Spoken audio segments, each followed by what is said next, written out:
Yeah, that's super helpful. So thanks, Josh. So maybe it'd be helpful at this point to kind of like dive into like what is exactly the argument that you're going to bring forth. So maybe you want to talk about like Yeah. what is the argument from arbitrary limits, Josh?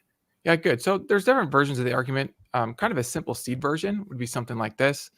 Um, any kind of limit has some further explanation. Fundamental reality, if there is a fundamental reality, and we can come back to that if, um, does not have a further explanation because it's fundamental. Therefore, fundamental reality doesn't have any limits. Mm-hmm. That might be one sort of way of setting it up. Or if it has limits, those limits won't be fundamental features of fundamental reality.